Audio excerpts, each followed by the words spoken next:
So hello everyone, जैसे कि आप देख पा रहे हैं भारत का भूगोल में फिर से आपका स्वागत है। यानी इंडियन ज्योग्राफी का जो 11th चैप्टर है, तो 11th चैप्टर का ये वीडियो और इससे जो नेक्स्ट वीडियो आएगा उसमें ख़त्म हो जाएगा। तो इस वीडियो के लास्ट तक बने रहिए ताकि आपको सब चीज़ अच्छे से समझ में आए। अगर आपको देखने में प्रॉब्लम हो रही हो तो आप अपने वीडियो का क्वालिटी बढ़ा लें। आप यहाँ पे देख पा रहे हैं कि यहाँ पे समझना, सबसे first of all Indian geography जो है आपका, इंडियन ज्योग्राफी ये आपका कंप्लीट हो जाएगा बहुत जल्द, और उसके बाद वर्ल्ड ज्योग्राफी आएगा। तो इससे रिलेटेड टॉपिक में अगर आपको कोई प्रॉब्लम हो तो ये आपका इंडियन ज्योग्राफी से रिलेटेड, तो आपको चैनल के प्ले लिस्ट में आपको सभी वीडियो, आपको लेक्चर मिल जाएगा जिसमें आपको सभी कंटेंट दिया हुआ है पीसीएस एग्ज़ाम के लिए और या ऑल कॉम्पिटिटिव एग्ज़ाम के लिए। आप अच्छे से प्रॉपर वे में इसको नोट्स बनाइए और अच्छे से रिवाइज कीजिए, अच्छे से पढ़ना। डेली 2-3 पेज ख़त्म करने का कोशिश करना, और एक महीने के अंदर आपको कंप्लीट हो जाएगा पूरा सिलेबस इंडियन ज्योग्राफी का, ताकि आप कुछ और भी कर सकते हैं। तो चलिए फर्स्ट ऑफ ऑल बिना देर के स्टार्ट करते हैं। तो मैंने आपको इससे पहले वाला जो टॉपिक था, जो आपको गन्ने से रिलेटेड टॉपिक में बताया था, चीनी उद्योग के बारे में, तो उसमें आपको बताया था महाराष्ट्र तक मैंने आपको कंप्लीट कराया था। एज इट इज़ यहाँ तक मैंने आपको बताया था, ये यहाँ तक आपको कंप्लीट करा दिया था। आई होप ये आपको समझ में आ गया होगा। तो आज का टॉपिक रहेगा तमिलनाडु से, यहाँ से स्टार्ट करेंगे, तीसरा नंबर तमिलनाडु से। तो चलिए समझते हैं।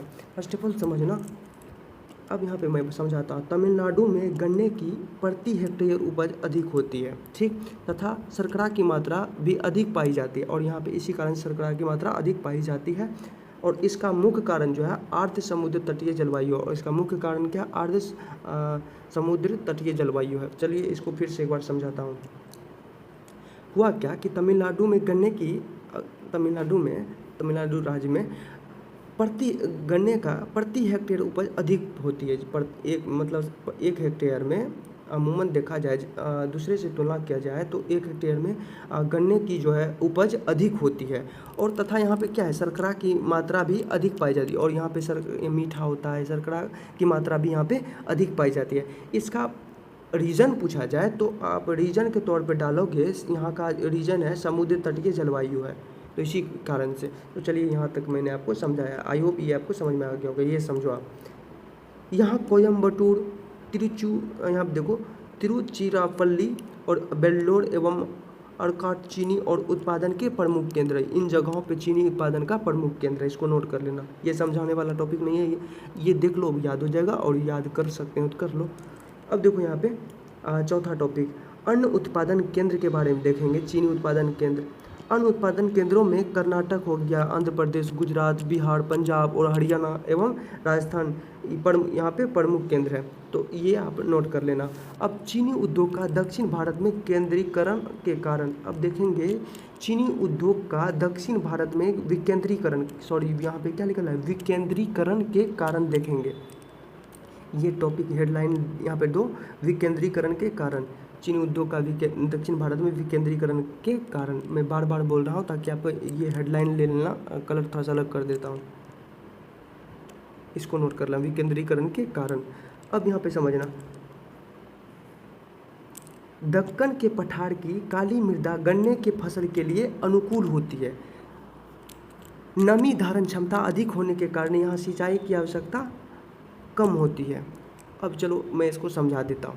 जो दक्कन के पठार यानी महाराष्ट्र साइड में अगर जाओगे तो मैं आपको ये भी बताया है कि यहाँ पे जो काली मृदा यानी कि बेसाल्ट सॉइल जो मिट्टी है, काली मृदा, यहाँ पे जो है गन्ने की फसल के लिए यहाँ पे अनुकूल होती है। गन्ने की फसल यहाँ के लिए अनुकूल होती है। और क्यों, नमी धारण क्षमता है, और यहाँ पे नमी धारण क्षमता क्या होती है, अधिक होने के कारण, और यहाँ पे नमी धारण क्षमता अधिक होने के कारण यहाँ सिंचाई की आवश्यकता कम होती है, और सिंचाई की आवश्यकता भी कम होती है। इसको नोट कर लेना अब अच्छे से।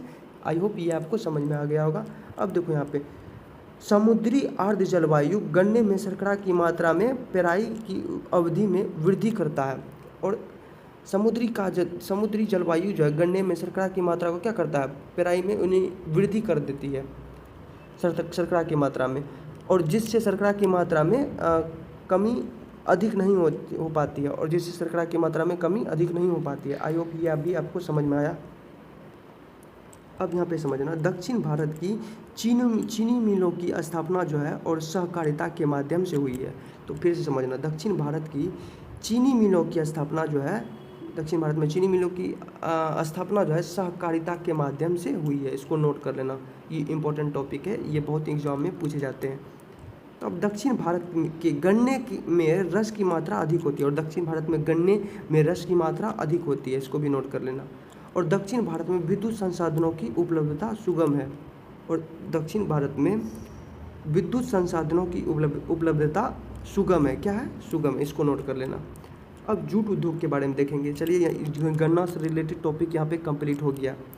जूट उद्योग के बारे में देखो, ये छोटा सा टॉपिक है, ये यहाँ पे ख़त्म हो जाएगा। अब देखो यहाँ पे जूट उद्योग, यह कृषि आधारित एवं वजन ह्रास उद्योग है। जूट जो है यह कृषि आधारित एवं वजन ह्रास उद्योग है। अतः उद्योग का स्थानीयकरण कच्चे माल के क्षेत्र में होता है। और उद्योग का, जहाँ पे एक चीज़ समझना, वजन ह्रास जहाँ पे आया तो अमूमन देखा जाता है वहाँ पे जो है उद्योग का स्थानीयकरण कच्चे माल के क्षेत्र में होता है। और उद्योग का स्थानीयकरण कहाँ होता है? स्थानीयकरण कच्चे माल के क्षेत्रों में होता है। इसको नोट कर लेना। भारत विभाजन से पूर्व जूट उद्योग पर भारत का एकाधिकार था। भारत का विभाजन जब नहीं हुआ था तो जूट उद्योग पर भारत का अकेले अधिकार था। विभाजन के बाद जो है जूट उद्योग पर प्रतिकूल प्रभाव पड़ा, और विभाजन के बाद जो है जूट उद्योग पर भारत पर प्रतिकूल प्रभाव पड़ गया है।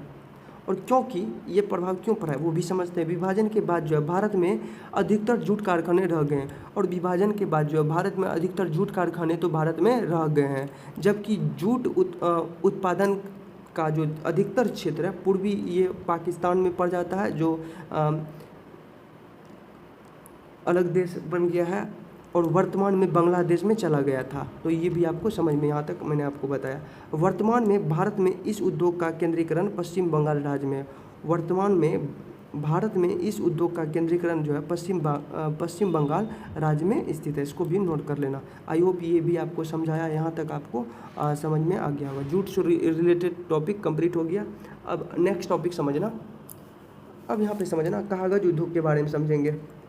तो चलिए समझते हैं। जिस कॉपी में आप लिखते हो उसके बारे में समझना। कागज़ उद्योग, आखिर कागज़ किस तरह से उसका उद्योग होता है, किस तरह से कागज़ बनता है और किस तरह से तैयार होता है। तो चलिए समझते हैं। आज़ादी के समय देश में अखबार, यहाँ पे देखो, आज़ादी के समय देश में अखबारी, क्या है, अखबारी कागज़ जो होते थे, अखबारी कागज़ की पहली मिल जो है नेपानगर कहाँ, मध्य प्रदेश के शहडोल में लगाई गई थी। तो समझ गए यहाँ तक। तो ये बहुत छोटा सा टॉपिक था, ये अपने से भी आप समझ सकते हो। अब देखो, कागज़ बनाने का सफल कारखाना लखनऊ में जो है 1879 में स्थापित किया गया था।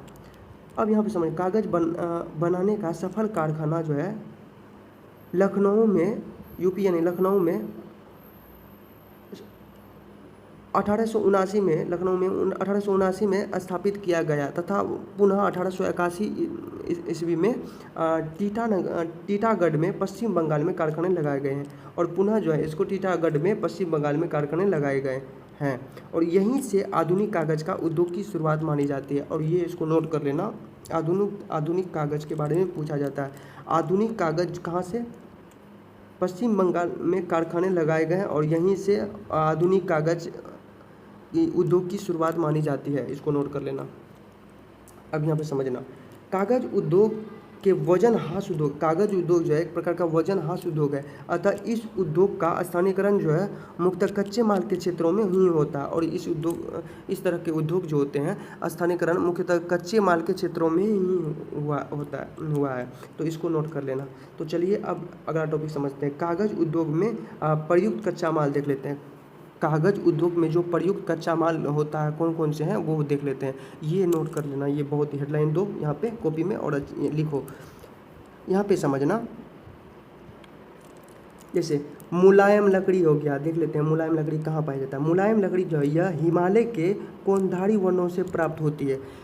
मुलायम लकड़ी हिमालय के कोनधारी वनों से प्राप्त होती है। कागज़ उद्योग के कुल कच्चे माल के लिए अगर देखा जाए, कागज़ उद्योग के लिए कुल कच्चे माल के लिए 7% मुलायम लकड़ी का उपयोग किया जाता है। ये नोट कर लेना आप।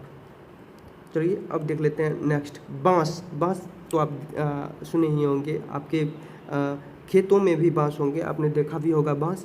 तो बांस जो है भारत में कागज उद्योग का 70% कच्चा माल बांस से प्राप्त होता है। 70% उद्योग जो है 70% कच्चा माल जो है बांस से प्राप्त होता है। भारत में कर्नाटक में बांस के सर्वाधिक वृक्ष है और भारत के कर्नाटक में बांस के सर्वाधिक वृक्ष हैं। चलिए ये टॉपिक यहाँ तक आपको समझाया। अब यहाँ पे देखो सवाई घास देख लेते हैं। सवाई घास उसके बारे में सुना होगा आप। सवाई घास के मैदान जैसे है, सवाई घास से कागज उद्योग का 15% कच्चा माल प्राप्त होता है। सवाई घास से 15% जो है कच्चा माल कागज के लिए प्राप्त होता है। और मध्य प्रदेश में सवाई घास का सर्वाधिक उत्पादन होता है और मध्य प्रदेश में सवाई घास सर्वाधिक उत्पादन होता है, इसको नोट कर लेना। अब देखो यहाँ पे बगासी, बगासी समझो, यह गन्ने की खोई से प्राप्त किया जाता है। बगासी जो है ये गन्ने की खोई से प्राप्त किया जाता है। ठीक, इसको थोड़ा सा साइंटिफिकली आप समझ लेना। कागज उद्योग के कच्चे माल के रूप में 7% कच्चा माल इसी से प्राप्त किया जाता है। अब देखो यहाँ पे गन्ने का जो यानी बगासी, यह गन्ने की खोई से प्राप्त किया जाता है बगासी, और कागज उद्योग के कच्चे माल में ये 7% इसका योगदान होता है और इसी से प्राप्त किया जाता है। तो चलिए ये भी आपको समझ में आ गया होगा। अब देखो रेक्सा समझो, कागज के टुकड़ों एवं कपड़ों के टुकड़ों से तैयार की गई लुगदी रैक्स कहलाती है। अब देखो कागज के टुकड़ों एवं कपड़ा के टुकड़ों से तैयार की गई लुगदी रैक्स कहलाती है। अब लुगदी रैक्स किसे कहते हैं वो भी समझो। यहाँ पे फिर से समझाता हूँ, यहाँ पे रिवाइंड कर यहाँ पे समझना। कागज के टुकड़ा एवं कपड़े के टुकड़ों से तैयार, इन दोनों के टुकड़ों से तैयार की गई लुगदी रैक्स कहलाती है। और इस प्रयोग हस्त निर्मित और ये जो है हाथों से निर्मित कागज़ बनाने में किया जाता है और यह हाथों से निर्मित कागज़ बनाने में किया जाता है। भारत हस्त निर्मित कागज़ उत्पादन में विश्व में प्रथम स्थान पर है। भारत जो है अपना भारत पूरा विश्व में नंबर 1 स्थान पे है हस्त निर्मित कागज़ उत्पादन करने में। हस्त निर्मित कागज़ उत्पादन में विश्व प्रथम स्थान पर भारत है। और एशिया का सबसे बड़ा हस्त निर्मित कागज़ का कारखाना जो है पुदुचेरी में। एशिया का सबसे बड़ा कारखाना जो है हस्त निर्मित कहाँ है, पुदुचेरी में है, इसको नोट कर लेना। तो चलिए ये आपको समझ में आ गया। तो आज का टॉपिक में बस इतना ही और उसका नेक्स्ट पार्ट में कल लेकर आऊँगा, जो कागज़ से रिलेटेड टॉपिक देखेंगे, प्रमुख कागज़ उत्पादक क्षेत्र देखेंगे। तो अगर ये आपको अच्छा लगा तो ज़्यादा से ज़्यादा दोस्तों को शेयर करें और लाइक करें और सब्सक्राइब करें ताकि अगली वीडियो का नोटिफिकेशन आपके मोबाइल में जल्द से जल्द आए। थैंक यू, धन्यवाद, जय हिंद। फिर मिलूंगा इसका नेक्स्ट पार्ट में कागज़ से रिलेटेड और उसके बाद जो है लेक्चर नंबर 11 आपका ख़त्म, चैप्टर 11 आपका ख़त्म हो जाएगा और लेक्चर ये 61 के अप्रॉक्स होगा, जो आपको के लिए बहुत ईजीली है। तो आप इसको नोट डाउन कर लेना। थैंक यू, धन्यवाद, जय हिंद। फिर मिलूंगा इसका नेक्स्ट पार्ट में।